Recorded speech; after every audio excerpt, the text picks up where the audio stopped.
bueno, ha caído, han capturado a esta banda, hay un miembro del ejército en esta banda dedicada a vender armamento de las Fuerzas Armadas y de la policía, del arsenal del Estado peruano a bandas organizadas.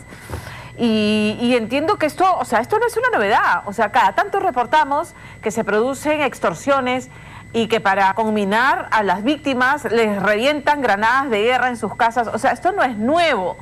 ¿Qué está pasando? O sea, ¿por qué bueno, es que es una práctica sistemática? Estamos hablando de una zona caliente que se sigue calentando.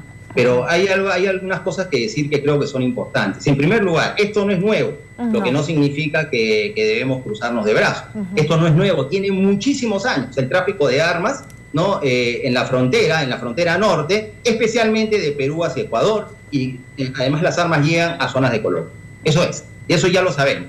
Ahora, parece que en los últimos años se ha intensificado. Yo cuando fui ministro, la verdad, hicimos, digamos, un trabajo con SUCAMEC en el tema de control de armamento, pero el tráfico de armas parece que en esta época, bueno, por la pandemia muchas cosas, digamos, se detuvieron, ¿no?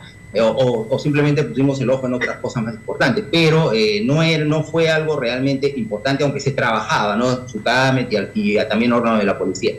Pero esto tiene muchos años, ¿no? El tráfico de armas, sino que se ha incrementado, parece que se ha complejizado más o sofisticado, ¿no? Y fluye de otra manera. Debemos tener en cuenta también, para quienes nos escuchan y ven, porque hablamos pues que hay el tráfico, que han capturado al militar, etcétera, y está bien, o sea, eso tiene que seguir su proceso, investigación, enjuiciamiento y eventualmente sanción ejemplar, ¿no? Y a todos los que sean responsables por una cosa así. Pero nosotros tenemos una frontera de aproximadamente 7.000 kilómetros. 7.000 kilómetros, ¿no? La frontera norte, solamente la frontera con Ecuador son como 1.500 kilómetros y la con la de Colombia también 1.500 kilómetros, ¿no es cierto? Brasil creo que son casi 3.000 kilómetros, ¿no? Casi 1.000 con Bolivia, bueno, y con Chile 170. Entonces, esa es la dimensión de nuestras fronteras. Yo creo que en el Perú hay que empezar a decir las cosas como son, ya no hay que maquillar nada, ¿no? Porque sí, porque esto que lo otro. La policía y sus recursos no alcanzan para controlar nuestras fronteras, no alcanzan, porque el órgano, según la Constitución, encargado del resguardo de las fronteras no son las Fuerzas Armadas, sino es la Policía Nacional del Perú. Las Fuerzas Armadas pueden apoyar a la Policía Nacional del Perú, pero no pueden apoyarla todo el tiempo porque no tienen una previsión para eso. Es costosísimo, además, es costosísima esa movilización, ¿no? Es como ir a una guerra, digamos, como prepararse, como tomar medidas preventivas casi para una guerra. Entonces, no hay esos recursos. Hay que no solo gastar, si hay que gastar para lo que es la parte operativa, hay que invertir en la Policía Nacional del Perú. Hay que invertir mucho dinero, pero no es tanto, creo yo, ¿no? Considerando los resultados que podríamos obtener si invertimos en la Policía Nacional. Eso es lo primero, ¿no? No alcanza y hay que trabajar en eso. Ahora, no sé si conoces nuestros puestos de frontera, realmente es lamentable la situación. Son una coladera, ciertamente, ¿no? Sí, bueno, pero, o sea, claro, pero a la escasez de logística y de recursos se suma la corrupción interna, ¿no? Bueno, a eso iba, y tenemos otro plano de problemas, ¿no? Corrupción, ya que es, por ejemplo, para los males que estamos sufriendo, conjuntamente con el problema de la mejora de la calidad de la representación política, es combatir la corrupción a fondo, ¿ya? Porque es de nuestra pandemia histórica. Eso es lo que nos impide avanzar y nos quita oportunidades, ¿no es cierto? La pandemia. Pero además, ahí, relacionado con la corrupción, ha aparecido un fenómeno que antes era chiquito, ha ido creciendo, y ahora tiene dimensiones colosales, que es la delincuencia transnacional, el crimen transnacional, ¿no? Que está relacionado con las grandes economías ilegales, ¿no es cierto? La trata, el contrabando, ¿verdad? La tala, que también genera tráfico, ¿no es cierto? Ahora resulta el tráfico de armas incrementado, el narcotráfico, todo eso. Sí, sobre la corrupción, José, ¿es posible que todo este trajinar de armamento del arsenal de las Fuerzas Armadas y de la policía pueda producirse solamente a nivel de mandos medios, de suboficiales? Bien, por mi experiencia, yo les digo, ¿no? Es muy difícil. O sea, si mañana, digamos, el comandante general de la policía y todo el Estado Mayor de la policía y además los generales se reúnen en secreto, porque todos son unos sinvergüenzas, y deciden organizar una red de tráfico de lo que sea, de armas, ¿no es cierto? Sí. Es muy difícil, todo se sabe, no hay manera de ocultarlo. Esto generalmente ocurre, ¿no?, en zonas, en la zona misma, y lamentablemente, ¿no?, por acción de oficiales, digamos, de rangos menores y también de suboficiales de la policía, y muchas veces, o a veces, ¿no?, también bajo conocimiento de oficiales de mayor rango, ¿no?, que como a veces dicen, reciben un poco la suya. O sea, esto hay que combatirlo. ¿De quién depende llevar el inventario del arsenal de las Fuerzas Armadas?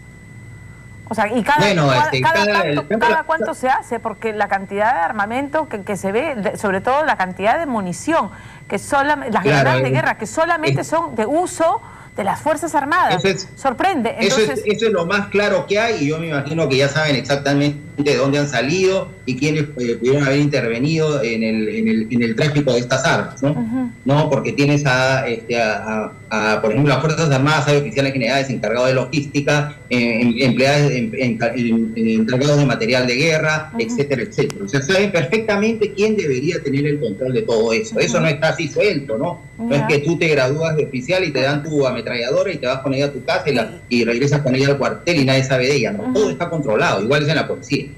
Para el armamento oficial, ¿no? Hay militares y sobre todo policías que tienen también armas particulares, que también tienen un control, ¿no? Porque tienen que estar inscritas en su casa. Correcto. Sí. Entonces, digamos, no debería ser difícil seguir la cadena de corrupción, no debería ser difícil, la cadena de mando, y no debiera quedarse solamente en este suboficial que ha sido detenido e identificado. No, y hay un detalle adicional, ¿no? Sí. También, ¿no? Hay que trabajar con las policías y con las Fuerzas Armadas de los países afectados, los países fronterizos. En el caso con Ecuador, ya antes se ha hecho, pero más de 10 años atrás ya se había empezado con estos trabajos, ¿no? Entre las Fuerzas Armadas, entre los órganos de inteligencia de las Fuerzas Armadas y de las policías de nuestros países. Y también de Colombia, porque también es afectada Colombia. Entonces, y yo creo que hay disposición, pero hay que hacerlo de verdad, ¿no? Hay que hacerlo de verdad, no una reunión para coordinar, después todo el mundo se olvida o no hacen nada o mira al techo, no, hay que hacer y con resultados digamos, tangibles, que podamos ver, eso es. Y no hay que olvidar que hay que invertir ya mismo, empezar a invertir fuerte y bien en la Policía Nacional del Perú.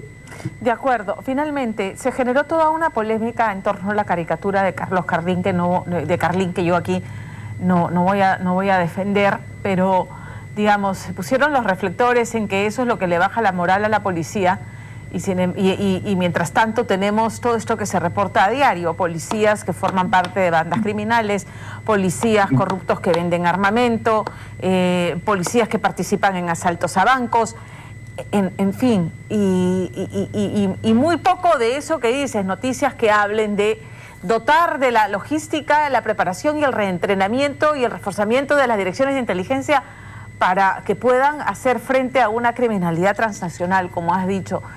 ¿Tienes un análisis de esto que ha pasado y este debate que se ha instalado sobre el policía bueno, el policía malo, y qué le baja la moral a la policía? Bueno, yo creo que hay que aprovechar la caricatura. Que sí, a mí no me ha gustado, pero tampoco es que haya reaccionado como un loco frente a la caricatura. No me ha gustado porque me da pena que la Policía Nacional del Perú sea vista de esa manera. No creo tampoco que haya que censurar al general Carlín, no creo que haya que hacer eso, ¿no? Sí, se puede iniciar un debate, pero lo más importante, yo con el cariño que le tengo a la Policía Nacional del Perú, yo les diría a los oficiales, a los suboficiales y a la familia policial, para que no los vean así, hagan bien su trabajo cada día y todo empieza a cambiar. Y pueden hacerlo porque yo los he visto trabajar bien, ¿no? Pero siempre hay, en todas, digamos, diferentes grupos que forman parte de la sociedad, no solamente uno o dos, sino a veces una cantidad importante de personas, ¿no? que actúan de manera torcida, ¿no? Yo soy abogado, también hay abogados que actúan de manera torcida, médicos también, periodistas también, etc.